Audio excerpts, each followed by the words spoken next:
अस्सलाम वालेकुम students, hopefully you are fine. आज की इस वीडियो में हम केस डिस्कस करेंगे आसमा जिलानी केस, जो कि बहुत इंपॉर्टेंट है डेवलपमेंट ऑफ लॉ में भी, और ये पाकिस्तान की हिस्ट्री में बहुत इंपॉर्टेंट रोल प्ले करता है। इसके अलावा जुडिशरी वगैरह के एग्जाम के लिए भी ज़रूरी होता है वैसे ये, और वैसे लॉ के सब्जेक्ट में भी काफ़ी जगह इसका रेफरेंस देना पड़ जाता है और कुछ बच्चों को इसके बारे में पता ही नहीं होता, तो इस वजह से मैं इसके अबाउट आज थोड़ा सा डिस्कस करूंगी इंशाल्लाह। चलिए अब हम स्टार्ट करते हैं। सबसे पहले तो ये कि आसमा जिलानी केस अगर आप लोगों ने फुल डीपली रीड करना चाहते हैं, वैसे तो मैं इस वीडियो में सारा कुछ आप लोगों को बता दूंगी, ठीक है, लेकिन अगर फुल डीपली रीड करना है तो आप लोग ये लिखेंगे PLD 1972, ठीक है, सुप्रीम कोर्ट, इसका पेज नंबर था 139, ओके। और ये जो आसमा जिलानी केस है ना, ये सुना गया था सुप्रीम कोर्ट में, ठीक है, 1972 में।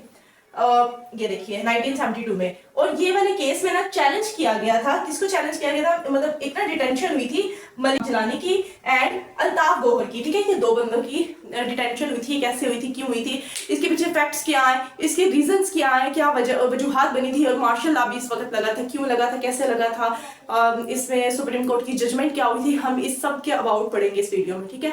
चलिए वीडियो को स्टार्ट करते हैं। अच्छा, अभी केस स्टार्ट करते हैं। सबसे पहले तो ये यहाँ पर ना दो रिट पिटिशंस फाइल हुई, ठीक है। एक की थी आसमा जिलानी ने, ठीक है, आसमा जिलानी ने की थी अपने फादर की रिलीजमेंट के लिए, ठीक है। इनके फादर का नाम था मलिक गुलाम जिलानी, और दूसरी साइड थी जरीना गौहर, इन्होंने अपने हस्बैंड के लिए की थी अल्ताफ गौहर। ये इनके रिलेशंस आप लोगों ने याद रखने हैं, बहुत इंपॉर्टेंट होते हैं, और ये अक्सर एमसीक्यूज में भी पूछा जाता है, ठीक है। जरीना गौहर ने की थी अपने हस्बैंड के लिए अल्ताफ गौहर, और आसमा जिलानी ने की थी गुलाम जिलानी, उनके फादर, ठीक है। इनको ना डिटेन कर लिया था यहिया खान ने, ठीक है, जनरल यहिया खान ने इनको डिटेन कर लिया था, तो उस वक्त ना मार्शल लॉ लगा दिया था, ठीक है। तब सेकंड मार्शल लॉ लगा था 25 मार्च 1969, ठीक है, मार्शल लॉ लगा था पाकिस्तान में, सेकंड मार्शल लॉ था। और ये मतलब फर्स्ट ये केस है जिसमें मार्शल लॉ को इलीगल करार दिया था, ठीक है। इन्होंने जनरल यहिया खान ने इन दोनों को डिटेन कर लिया था, और फिर बाद में जो फैसला हुआ था उसमें इनको इलीगल करार दे दिया गया था, वो जब हम आगे पढ़ते हैं, ठीक है। अब ये देखते हैं मलिक गुलाम जिलानी थे कौन। ये एक लॉयर थे और एज वेल एज पॉलिटिकल, मतलब ये एक वकील भी थे, और इसके साथ साथ ये सियासत में भी काफी मतलब हिस्सा वगैरह लेते थे, ठीक है। और दूसरी साइड पे जो अल्ताफ गौहर थे वो एडिटर थे चीफ ऑफ डॉन न्यूज के, ठीक है। जाहिर सी बात है इन्होंने भी कुछ लिख वगैरह दिया होगा। वैसे ना एक इन्होंने ना प्रोटेस्ट किया था, मतलब एहतजाज किया था इनकी रजीम के अगेंस्ट, इसीलिए इन दोनों को डिटेन कर लिया गया था, ठीक है। यहाँ पर ना एक और चीज आती है, जब मुल्क में मार्शल लॉ लगता है ना, तो जो हमारा जो कॉन्स्टिट्यूशन होता है ना, उसको ना सस्पेंड कर दिया जाता है थोड़े टाइम के लिए, ओके। तब मतलब अगर आपके फंडामेंटल राइट्स वगैरह की वायलेशन हो रही है वगैरह वगैरह, तो कोर्ट वगैरह में जाना वगैरह, ये सारा प्रोसीजर मतलब रोक दिया जाता है। तो इसमें फिर एक ऑर्डर दिया गया था, ठीक है, रिमूवल ऑफ डॉबर्ट ऑर्डर 1969, ठीक है। इसमें बताया गया था कि जो सुप्रीम कोर्ट वगैरह है उनके पास इतनी जुरिस्डिक्शन नहीं है कि मतलब वो अपना काम वगैरह तो कर सकती हैं जैसे वो कर रही होती है, कि मतलब जिनका काम होता है वो कर सकती है, लेकिन कोई भी ऐसी एक्टिविटी या भी किसी भी ऐसे काम में सुप्रीम कोर्ट या दूसरे हाई कोर्ट्स वगैरह इंटरफेयर नहीं कर सकती जो कि मतलब चीफ आर्मी के खिलाफ हो, ठीक है। मार्शल लॉ जो तब लगा हुआ था, तो तब ये कहा गया था कि इनके पास इतनी जुरिस्डिक्शन नहीं है, ठीक है। अगर कोई भी इस नौयत का फैसला आता है ना कोर्ट में कि जो चैलेंज कर रहा हो चीफ एडमिनिस्ट्रेशन, मतलब जिन्होंने मार्शल लगाया उनको कर रहा हो, या फिर कोई भी ऐसी एक्टिविटी, उसमें कोर्ट इंटरफेयर नहीं कर सकती, ठीक है। तो इसमें इस तरह का सारा सीन था। वह यूं था कि आसमा जिलानी ने केस किया था पंजाब हाई कोर्ट में, ठीक है, और जरीना गौहर ने किया था सिंध हाई कोर्ट में, लेकिन पंजाब हाई कोर्ट और सिंध हाई कोर्ट के पास जुरिस्डिक्शन नहीं थी। क्यों जुरिस्डिक्शन नहीं थी? रिमूवल डॉबर्ट ऑर्डर ऑफ 1969 के तहत, ठीक है। इस ऑर्डर के तहत इन दोनों कोर्ट्स के पास इतनी पावर नहीं थी, इतनी जुरिस्डिक्शन नहीं थी कि वो इनका केस सुन सके और इनको मतलब जजमेंट इनकी कर सके, ठीक है। फिर 1972 में जो है ना आसमा जिलानी ये गई थी सुप्रीम कोर्ट, ठीक है, ये केस लेकर सुप्रीम कोर्ट गई थी।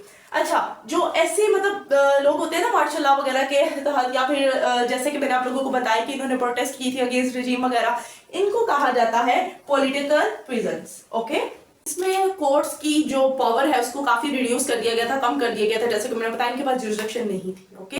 इस केस की जो जजमेंट थी वो बहुत डिसेंट सी थी, जैसे कि 200 केस जो था, ठीक है, उसमें जो है कैल्सन की जो थ्योरी है, ठीक है, उसके अकॉर्डिंग उसकी जजमेंट की गई थी, ठीक है।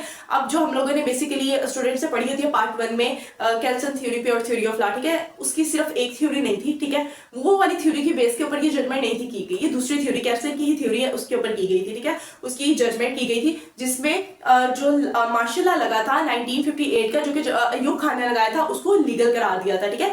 उन्होंने उसमें बताया गया था कि ये डॉक्ट्राइन ऑफ नेसेसिटी है, कि मतलब इस वक्त की जरूरत है, और जरूरत है तो इस वजह से मार्शल लॉ लगा है। तो इस वजह से मतलब इस थ्योरी के अकॉर्डिंग इन लोगों ने फैसला किया था तब उस टाइम पे, ठीक है, तब मार्शल लॉ भी लगा हुआ था और उसको लीगल करार किया था। लेकिन इस केस में होता यूं है कि मतलब देखा जाता है कि मे बी कैल्सन की थ्योरी के अकॉर्डिंग ही इसको भी डील किया जाए, जैसे उसके मतलब मार्शल लॉ को लीगल करार दिया था तो इसको भी लीगल करार दिया जाए। लेकिन नहीं, ऐसे नहीं होता।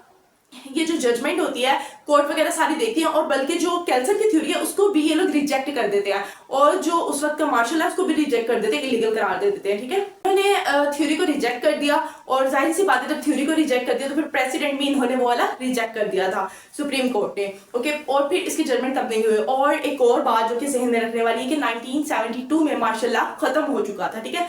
अगर तो मार्शल लॉ लगा होता मे भी ये लोग कुछ ना कुछ कर लेते, मतलब जैसे ये पहले इन्होंने एक कैल्सन की थ्योरी पे जो इन्होंने जजमेंट निकाली, अब भी मे भी कुछ कर लेते, लेकिन खैर तब मार्शल लॉ नहीं लगा था 1972 में, ओके।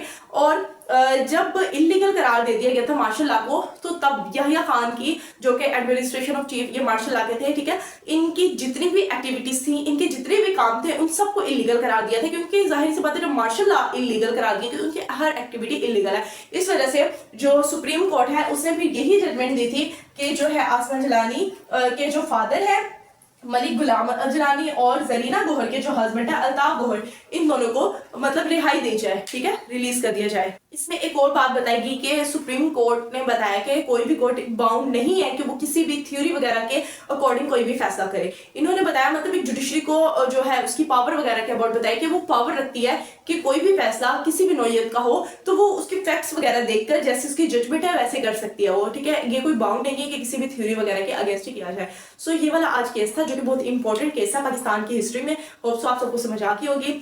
इसके अबाउट मजीद डिस्कस करने के लिए आप PLD 1972 सुप्रीम कोर्ट 139 ये मतलब गूगल पे लिख के आप लोग इसके पूरे केस के बारे में स्टडी कर सकते हैं। वैसे इसके केस के ये फैक्ट्स और जजमेंट वगैरह थी जो कि मैंने आप लोगों को बता दिया।